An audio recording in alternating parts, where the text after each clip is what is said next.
नमस्कार, आप देख रहे हैं न्यूज़ वन इंडिया। मैं हूं आपके साथ पूजा यादव। नैनीताल के हल्द्वानी से एक लड़की की रिपोर्ट पॉजिटिव आई है। कुछ दिन पहले गुरुग्राम से हल्द्वानी लौटी थी कोरोना पॉजिटिव लड़की। एक और रिपोर्ट पॉजिटिव आने के बाद उत्तराखंड में कोरोना का आंकड़ा 69 हो चुका है। लड़की के परिवार और संपर्क में आए लोगों को क्वारंटीन किया जा रहा है।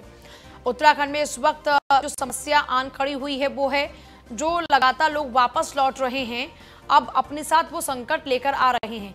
लेकिन अभी तक जो हमारी जानकारी है उसके मुताबिक उत्तराखंड में पहुंच रहे तमाम लोगों को पहले क्वारंटीन किया जा रहा है, तमाम संदिग्धों को क्वारंटीन किया जा रहा है, उनके टेस्ट कराए जा रहे हैं और इसी के साथ 69 का आंकड़ा उत्तराखंड में हो चुका है।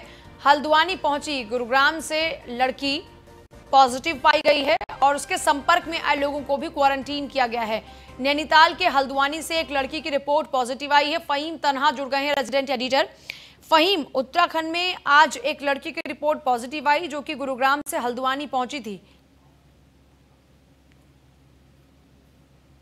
फहीम, हल्द्वानी में पहुंची लड़की कोरोना पॉजिटिव पाई गई है, क्या इसके अलावा भी कोई और केस पॉजिटिव पाया गया? नहीं पूजा, अभी तक की स्थिति जो है वो आज एक ही केस पॉजिटिव पाया गया है और ये जो गुरुग्राम से उत्तराखंड के जो प्रवासी हैं जो वहाँ पे काम करते हैं उनको लाने का जो सिलसिला चल रहा है। पिछले दिनों बस से ये लोग आए थे तो 2 दिन पूर्व इनको लक्षण आए थे, क्वारंटीन सेंटर में हैं और इनको लक्षण आने के बाद में इनके जांच की रिपोर्ट सैंपल भेजा गया तो जो आज पॉजिटिव आया है तो इनके जो संपर्क के सभी लोग हैं, इनके परिवार के लोग, सबको क्वारंटीन कर दिया गया, उनको आइसोलेट कर दिया गया। जो परिवार के लोग हैं और जिनके संपर्क हैं उनका सबका डाटा इकट्ठा करके उनसे संपर्क करके उनको क्वारंटीन करने की कोशिश की जा रही है और वो कल तक ये काम अभी चलेगा क्योंकि ये जब गुरुग्राम से आए हैं तो इनके साथ तो पूरा एक बैच था जो पूरा बस में आया है और आने के बाद यहाँ भी कई लोगों के संपर्क में आए तो लिहाजा उन तमाम लोगों का चिन्हित करके उनको क्वारंटीन किया जाएगा। जी पूजा। तो अभी तक उत्तराखंड में और इसके अलावा क्या स्थिति बनी हुई है फहीम?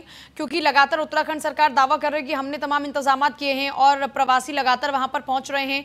उनके साथ फिलहाल किस तरह से डील किया जा रहा है ताकि आंकड़ों में इजाफा तो हो लेकिन ये आंकड़े बाकी के लोगों को प्रभावित ना करें? देखिए, आज जो है वो 238 निगेटिव रिपोर्ट्स आई हैं और एक 239 की रिपोर्ट ये पॉजिटिव आई है और जो बाहर से लोग आ रहे हैं उनको सबको स्क्रीनिंग की जा रही है उनकी। तो वहीं पर स्क्रीनिंग जैसे लगातार न्यूज़ वन इंडिया दर्शकों को बता रहा है कि जिस स्टेशन से आ रहे हैं वहां पर भी इनकी स्क्रीनिंग की जा रही है और यहाँ पर भी उतरने के बाद स्क्रीनिंग की जा रही है और एक एक करके उतारा जा रहा है। जैसे ट्रेन में भी लोग आए हैं तो एक बोगी के जब लोग निकल जाते हैं फिर दूसरी बोगी के निकाले जाते हैं ऐसे करके ताकि डिस्टेंस मेंटेन हो। लेकिन इसके बावजूद भी कोरोना पॉजिटिव पाए जाना एक संभावित है, संभावना लगातार बनी हुई है और इस बात को सरकार ने भी स्वीकार रखा है कि इतनी बड़ी तादाद में लोग आएंगे तो उसमें संक्रमण पॉजिटिव के लोग भी आ सकते हैं या पॉजिटिव पाए जा सकते हैं क्योंकि लक्षण इसमें बाद में दिखाई देते हैं कुछ समय के बाद। तो अगर ऐसा भी मान लिया जाए कि जिस स्टेशन से आ रहे हैं वहां पर वो किसी के संपर्क में आ गए संक्रमित को, यहाँ आकर के उनके लक्षण उभरे तो वो जाहिर सी बात है कि कुछ दिन का समय उसमें लगता है। तो इस बात को लेकर के संभावना सरकार ने जता रखी है, उसी की तैयारी की बात सरकार ने कही भी है क्योंकि क्वारंटीन सेंटर इसीलिए है। और इनमें ज्यादातर एक और जो शायद जो चिंता बढ़ सकती है जिससे वो ये है कि जो लोग होम क्वारंटीन हैं तो उस होम क्वारंटीन में थोड़ी दिक्कत हो सकती है क्योंकि होम क्वारंटीन की ये मॉनिटरिंग हो पाना कि वाकई में वो क्या घर में अपनी एक अकेले कमरे में 14 दिन तक रहेंगे या बाहर भी निकल जाएंगे, इसकी मॉनिटरिंग बारीक तौर पर हो रही है नहीं हो रही, ये जरूर एक सवाल खड़ा होता है। इस बात को लेकर के जरूर जायज बनी हुई है और अगर वो लोग क्वारंटीन में अपनी नियमों का पालन करते हुए नहीं रहते हैं, घर में बाहर निकलते हैं तो ये फिर एक खतरा हो सकता है। लिहाजा मुझे लगता है कि निचले स्तर पर जो लोग होम क्वारंटीन हो रहे हैं प्रवासी आकर के उनकी मॉनिटरिंग के लिए और उनको और ज्यादा अवेयर जिम्मेदारी के तौर पर अवेयर करने के लिए ज्यादा जरूरत है कि वो होम क्वारंटीन में उनका पालन करें, घर पर ही रहे, घर के सदस्यों से भी अलग डिस्टेंस मेंटेन करके रहे क्योंकि जो सेंटर्स में है क्वारंटीन पूजा वो तो पुलिस प्रशासन की देख रेख में है, लेकिन जो घर पर क्वारंटीन है उनकी अपनी वो जिम्मेदारी बन जाती है कि वो लोगों से ना मिले। बने रहिएगा हमारे साथ में, आपके पास वापस लौटेंगे बाकी खबरों पर अपडेट के लिए। फहीम, बुधवार को त्रिवेंद्र कैबिनेट की अहम बैठक है। 11 बजे सरकार की कैबिनेट की बैठक है, अहम बैठक। सीएम त्रिवेंद्र सिंह रावत की अध्यक्षता में यह बैठक संपन्न होगी। कैबिनेट बैठक में कई अहम प्रस्तावों पर मुहर भी लगेंगी और इसी पर ज्यादा जानकारी के लिए फहीम लगातार बने हमारे साथ में। फहीम, इसे लेकर क्या कुछ खास जानकारी? फहीम, आप हैं क्या हमारे साथ?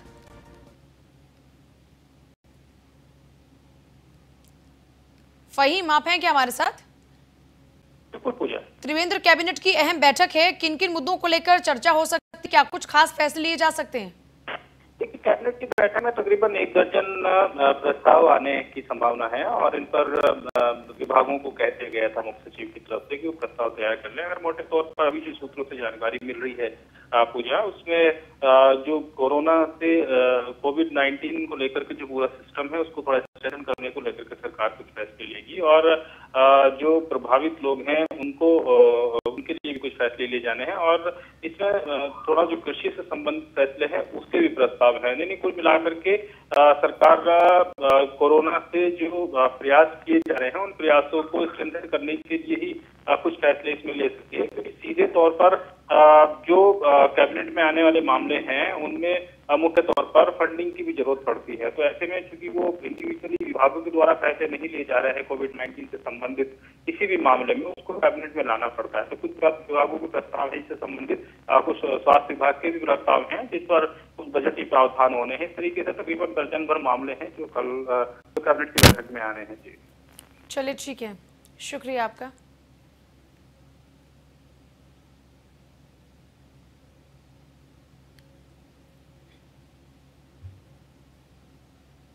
और वहीं सीएम त्रिवेंद्र रावत ने केंद्रीय स्वास्थ्य मंत्री डॉक्टर हर्षवर्धन से वीडियो कॉन्फ्रेंसिंग के जरिए बातचीत की है। सीएम त्रिवेंद्र सिंह रावत ने स्वास्थ्य मंत्री डॉक्टर हर्षवर्धन से बातचीत की और राज्य को पीपीई किट, N95 मास्क और वेंटिलेटर उपलब्ध कराने का अनुरोध किया है। कोविड-19 के प्रभावी नियंत्रण के लिए राज्य सरकार के कार्यों की जानकारी दी। राज्य में स्थिति नियंत्रण में है, हर जिले के डॉक्टर्स को ट्रेनिंग दी गई है। उत्तराखंड में स्वास्थ्य विभाग के साथ पुलिस भी अच्छा काम कर रही है। सीएम ने यह भी कहा, बाहर से आने वाले हर शख्स को क्वारंटीन किया जा रहा है। उत्तराखंड के हर जिले में सर्वे टीम भी एक्टिव है। और केंद्रीय स्वास्थ्य मंत्री ने कोरोना की स्थिति नियंत्रण को लेकर उत्तराखंड सरकार की ओर से उठाए गए कदमों की सराहना की।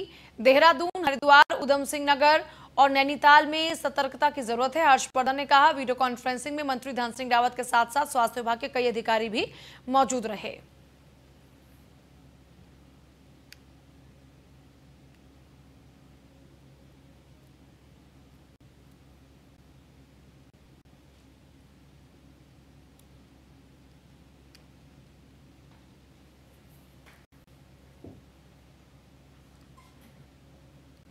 उत्तराखंड के प्रवासियों को ट्रेन से ले जाने के मामले में रेल मंत्री ने ट्वीट किया। रेल मंत्री पीयूष गोयल ने के ट्वीट को लेकर सियासी गलियारे में चर्चा चल रही है। गोयल ने पहले ट्वीट में सीएम त्रिवेंद्र रावत और सांसद अनिल बलूनी को श्रेय दिया। कुछ घंटे बाद ट्वीट कर केंद्रीय मंत्री रमेश पोखरियाल निशंक को भी श्रेय दिया। प्रवासियों को रेल से उत्तराखंड लाने के प्रयासों में निशंक का नाम भी जोड़ा। ट्रेन चलाने को लेकर निशंक भी लगातार उनके संपर्क में रहे हैं, पीयूष गोयल ने लिखा।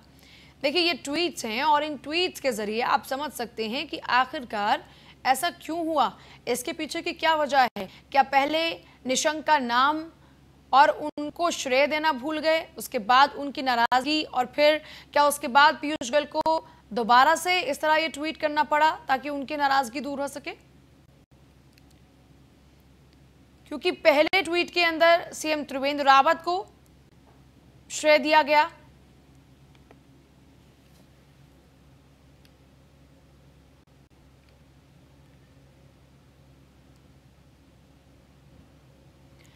ऋषिकेश के श्यामपुर क्षेत्र में बनाए गए क्वारंटीन सेंटर की व्यवस्था पर ग्रामीण नाराज हैं।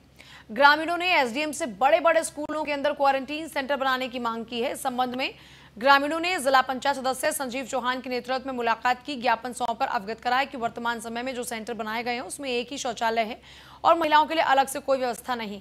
खास बात यह है कि सेंटर के अंदर अव्यवस्थाओं के फैलने से अन्य बीमारियां भी जन्म ले सकती हैं, इसलिए बड़े बड़े स्कूलों के अंदर क्वारंटीन सेंटर की व्यवस्था की जाए। यदि प्रशासन इजाजत देता है तो जिला पंचायत अपनी व्यवस्था से 1000 लोगों के लिए क्वारंटीन सेंटर की व्यवस्था करने में भी प्रशासन की मदद करेगी। मेरे धर्मपत्नी श्रीमती रीना नांगड़ जिला पंचायत सदस्य है साहब नगर से, और मैं भी कई वर्षों से समाज की सेवा कर रहा हूँ। मेरा नाम रमन रांगड़ है। क्योंकि यहाँ हमारे क्षेत्र में समस्या ये आ रही थी कि जैसे जो बाहरी राज्यों से जो हमारे जो भाई लोग यहाँ आ रहे हैं, जो क्वारंटाइन सेंटर जो सरकार द्वारा बनाए गए हैं सरकारी स्कूलों में, वहाँ पर कहीं न कहीं जो शौचालय की, पानी की और बिजली की जो व्यवस्था है वो सुचारू नहीं थी। और कहीं न कहीं वो एक रूम में आपको 8-8, 10-10 लोगों को ठहराया जा रहा है, जिनके कारण से क्या है कि वहाँ पर जो रुकने वाले थे उन लोगों की आपत्तियां थी। उन लोगों ने हमें फोन किया कि हमारे यहाँ इस तरह की समस्याएं हैं, क्योंकि उन लोगों का कहना था कि आज हमने माननीय एसडीएम साहब को अपने क्षेत्र में जो क्वारंटाइन की एक व्यवस्था बनाई है उसके संदर्भ में ज्ञापन दिया। और आप यहाँ पे जो क्षेत्र में जो क्वारंटाइन सेंटर बने हैं, सरकारी भवन या पंचायत घर, सरकारी स्कूल, तो मेरे को कुछ लोगों ने बुलाया कि बोला बेटा, जैसे बुजुर्ग लोग थे जो 60 साल से ऊपर हैं, बीमार हैं, उन्होंने बुलाया, उन्होंने बेटा ये जो क्वारंटाइन सेंटर यहाँ पे बनाया है, ये आबादी क्षेत्र है। तो फिर दूसरा जो क्वारंटाइन में लोग हैं उन्होंने भी मेरे को आपत्ति बताई कि भैया इसमें एक शौचालय है और 10 लोग रह रहे हैं और कोई जवान लड़की या कोई महिला यहाँ पे कैसे रह पाएगी। और वो बोल रहे हैं कि कोरोना से तो हम बच जाएंगे, मगर ये जो मलेरिया और ये जो यहाँ पे और बीमारी होगी उससे नहीं बच पाएंगे हम। तो मैंने एसडीएम साहब से निवेदन करा। लॉकडाउन के चलते चंडीगढ़ गुरुग्राम में फंसे चमोली के 812 लोगों को उत्तराखंड परिवहन निगम की 40 बसों के जरिए चमोली लाया गया। गोचर पहुंचने पर लोगों का थर्मल स्कैनिंग के जरिए पहले उनको क्वारंटीन किया गया, उनकी थर्मल स्कैनिंग कर उनका डाटा तैयार किया गया, फिर उनको क्वारंटीन किया गया और सबसे आरोग्य ऐप अनिवार्य रूप से इंस्टॉल करवाया जा रहा है। वहीं रेड जोन से पहुंचे 206 लोगों को 14 दिन के लिए फैसिलिटी क्वारंटीन किया गया।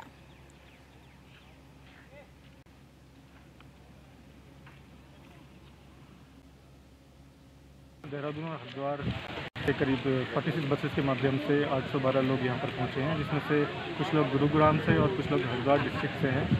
तो इसमें जो रेड जोन डिस्ट्रिक्ट से हैं उन सभी को यहाँ पर फैसिलिटी क्वारंटाइन किया जा रहा है। 206 के करीब ये लोग हैं जिन्हें फैसिलिटी क्वारंटाइन में भेज दिया गया है। बाकी सभी लोगों को होम क्वारंटाइन में भेज दिया गया है। उनके संबंधित ग्राम प्रधानों को सूचित कर दिया गया और कुछ के द्वारा ग्राम प्रधान के द्वारा वहाँ पर व्यवस्था की गई है। खबर जोशीमठ से, जहां नंदा देवी राष्ट्रीय पार्क में बढ़ाई गई गश्त। वन्य जीवों की सुरक्षा दृष्टि से क्षेत्र में बढ़ाई गई गश्त। जंगलों में ड्रोन और पैदल मार्च के माध्यम से गश्त की जा रही है। भारी बर्फबारी के बीच जंगलों का रास्ता अत्यंत खतरनाक है। जवान नहीं रहे हैं अपने कर्तव्यों से पीछे।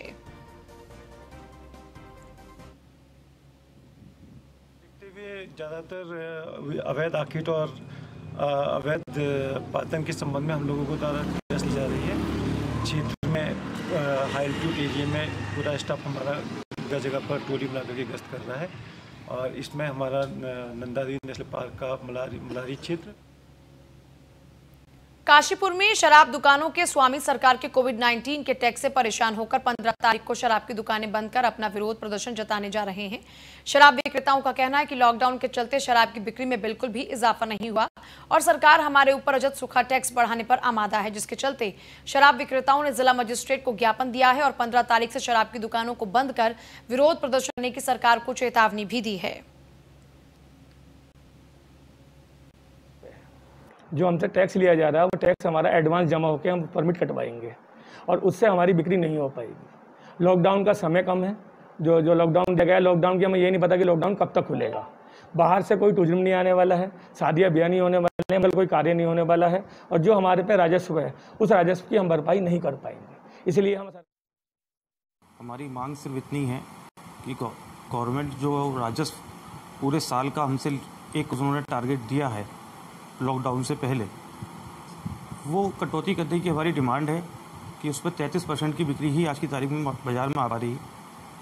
लॉकडाउन के बाद उन्होंने हमें दुकानें खोलने का आदेश दिया, कोई उसमें पिछले अधिवार का निर्णय नहीं लिया गया, कोई आगे के अधिवार का निर्णय नहीं लिया गया, ना लॉकडाउन के तहत जो नया वित्तीय वर्ष चालू हुआ उस पर कोई निर्णय नहीं दिया। सिर्फ एक सिंगल आदेश दिया कि आप जो है कल से सुबह 7 बजे से शाम को 4 बजे तक दुकानें खोलिए। हमने उसका पालन किया। आज विभागों में प्रमोशन के लटके मामले निपटाने के सीएम ने निर्देश दिए हैं। सीएम के निर्देशों पर अपर मुख्य सचिव राधा रतूड़ी ने रिपोर्ट तलब की। शासन ने सभी विभागों से लटकी हुई डीपीसी का आंकड़ा तलब किया है। सभी विभागों को जल्द ही प्रमोशन की प्रक्रिया शुरू करने के आदेश। आरक्षण के आंदोलन के चलते लंबे समय से लटके हैं प्रमोशन। कई विभागों में कई कर्मचारियों के रिटायर होने का वक्त भी नजदीक है। ओबीसी जनरल कर्मचारी संगठन ने भी अपर मुख्य सचिव से मुलाकात की। उच्च शिक्षा मंत्री धन सिंह रावत का कहना है कि रिक्त पदों पर पदोन्नति होगी। देखिए, माननीय मुख्यमंत्री जी ने सभी विभागों को निर्देश दिए थे कि जल्दी सभी कार्मिकों की डीपीसी कर दी जाए और किसी के प्रमोशन नहीं रोकने चाहिए। हमारे शिक्षा विभाग में अभी हमने प्रभारी प्राचार्य बनाए थे पहले, क्योंकि डीपीसी रुक गई थी और 3 दिन पहले सबकी डीपीसी हो गई है। आज हमने उनको नियुक्तियाँ भी दे दी हैं। यूजी में 28 प्राचार्यों को भेजा हमने और पीजी कॉलेज में हमने 2 प्राचार्यों को भेजा है और साथ में हमने हमारे डायरेक्टर साहब की भी रिटायर्ड हो रहे हैं 30 तारीख को, उनकी भी डीपीसी हो गई है। तो 30 तारीख के बाद नए हमारे डायरेक्टर भी आ जाएंगे। तो मुझे लगता है कि उच्च शिक्षा विभाग में पहली बार आपने देखा होगा कि 100% कॉलेजों को प्राचार्य मिल गए हैं, चाहे यूजी कॉलेज हो, चाहे पीजी कॉलेज हो और चाहे सेल्फ फाइनेंस कॉलेज हो। हर जगह हम लोगों ने प्राचार्यों की नियुक्ति की है और लेक्चरर भी हमारे यहाँ 500 से ऊपर अभी तक लोक सेवा आयोग से आ चुके हैं। सबकी नियुक्तियाँ हम लोग कर चुके हैं। तो शिक्षा विभाग में अब शिक्षणोत्तर कर्मचारी से लेके, प्रोफेसर से लेके, प्राचार्य से लेके और रजिस्ट्रार से लेके, कुलपति से लेके कहीं उत्तराखंड आने के लिए 1,98,584 प्रवासियों ने रजिस्ट्रेशन किया है। अलग अलग राज्यों से 51,394 प्रवासी उत्तराखंड पहुंच चुके हैं। हरियाणा से 13,799, यूपी से 11,957, दिल्ली से 9,452, चंडीगढ़ से 7,163, राजस्थान से 2,981, पंजाब से 2,438, गुजरात से 1,060, अन्य राज्यों से 1,032। कुल मिलाकर अब तक 51,394 प्रवासी उत्तराखंड वापस लौट चुके हैं। बताया कि 1,98,000 करीब रजिस्ट्रेशन हमारे हो गए हैं, जिसमें से 51,394 लोग हमारे विभिन्न प्रदेशों से वापस आ गए हैं। जैसे हरियाणा से 13,799 लोग आए हैं, उत्तर प्रदेश से 11,957 लोग आए हैं, दिल्ली से करीब 9,452 लोग आए हैं, चंडीगढ़ से 7,163 लोग आए हैं, राजस्थान से 2,981 लोग आए हैं, पंजाब से 2,438 लोग आए हैं, गुजरात से 1,060 लोग आए हैं और अन्य राज्यों से करीब 1,032 लोग आए हैं। इसमें जो अन्य राज्यों, हमारे प्रदेश से जो अन्य राज्यों में जाने वाले लोग हैं, करीब 29,975 के आसपास हमारे रजिस्ट्रेशन इसमें हुए हैं, जिसमें से 9,970 लोग इसमें निकल चुके हैं। इसके अलावा उत्तराखंड कोरोना महामारी में राफ्टिंग व्यवसाय भी पूरी तरह से चौपट होता हुआ नजर आ रहा है। लॉकडाउन में कारोबार ना चलने से जुड़े करीब 20,000 लोग बेरोजगार हो चुके हैं। करोड़ों रुपए का नुकसान हो चुका है व्यवसायियों को। इन तमाम लोगों के आगे अब रोजी रोटी का संकट खड़ा हो चुका है। कारोबारियों ने अब सरकार से राफ्टिंग व्यवसाय से जुड़े लोगों के लिए राहत पैकेज देने की मांग की है। गंगा नदी राफ्टिंग समिति को शुल्क के तौर पर दी जाने वाली धनराशि को भी राहत के तौर पर उपलब्ध कराने के लिए कहा है। इस संबंध में एक ज्ञापन मुख्यमंत्री को भेजा गया। मैंने जो विशेष करके मांग रखी है कि जो हम लोगों को पर्यटन विभाग की तरफ से हमसे शुल्क लिया जाता है, इसे कम से कम 5 वर्षों के लिए माफ़ किया जाए और जो भी हमारे राफ्टिंग व्यवसायी हैं, उन्होंने जो वाहन, जो हमारे राफ्टिंग में वाहन उपयोग किए जाते हैं, उन वाहनों के में अगर किसी ने ऋण लिया हुआ है तो उस ऋण को 1 साल की अवधि के लिए उसे रोक दिया जाए।